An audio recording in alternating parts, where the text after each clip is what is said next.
5 सूत्री मांगों को लेकर बैंक ऑफ बड़ौदा द्वारा संचालित बड़ौदा, यूपी, राजस्थान, गुजरात के प्रदेशों के बैंक कर्मी बीते सोमवार 2 दिवसीय हड़ताल पर चले गए। 48 घंटों से प्रभावित बैंकों की गतिविधियों के ठप हो जाने के कारण लगभग 300 करोड़ का कारोबार ठप रहा। काकादेव स्थित मुख्यालय गेट के बाहर धरना दे रहे national federation of RRB officers संघ के महामंत्री सेवानिवृत्त इनके कनौजिया उपाध्यक्ष विशाल सिंह अवनीश कटियार ने बताया, बैंकों में बीते 3 वर्षों से किसी भी नए कर्मचारी की नियुक्ति नहीं हुई, जिसके चलते कर्मचारी को कार्य करने में दिक्कत का सामना करना पड़ रहा।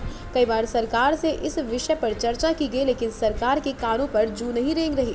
लेकिन अब संगठन एकजुट होकर सरकार के खिलाफ आंदोलन करने के लिए बात कर रहा। अगर 3 सरकार ने उनकी मांगों पर अतिशीघ्र विचार करने का निर्णय नहीं लिया तो सभी कर्मचारी एकजुट होकर आगामी 15 जुलाई के बाद अनिश्चितकालीन हड़ताल के लिए बाध्य होंगे, जिसकी जिम्मेदारी पूर्ण रूप से सरकार की होगी। धरने में मुख्य रूप से संजय गुप्ता, विकास सिंह, योगेंद्र यादव, मनीष अवस्थी, आशीष शुक्ला, सौरभ श्रीवास्तव, अमित मिश्रा, अनूप साहू और भी लोग मौजूद रहे।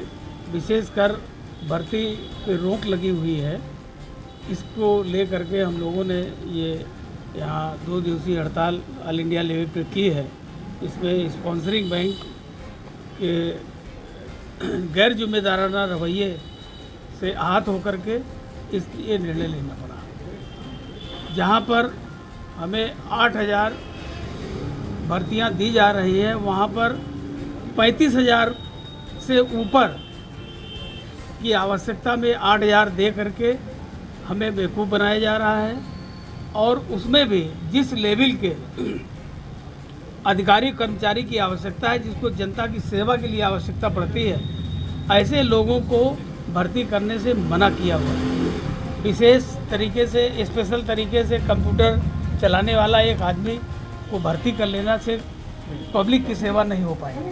पब्लिक को तो सेवा में ये हमारे पास ऐसे ग्राहक आते हैं जिनको अपना स्वयं का फार्म भरना नहीं आता है, उनके फार्म भी भरने पड़ते हैं, चाहे जमा का हो, चाहे निकासी का हो, या योजनाओं से संबंधित बताने का हो। हम उस लेवल के लोगों के लिए ये सेवा देते हैं जो उन बैंकों जो नेशनलाइज बैंक हैं जिसमें जाना वो उनकी हिम्मत नहीं पड़ती। उस हिम्मत करने के वाले लोगों में हमारी बैंक उन उपेक्षित और वंचित तबके के लोगों के लिए काम करती है।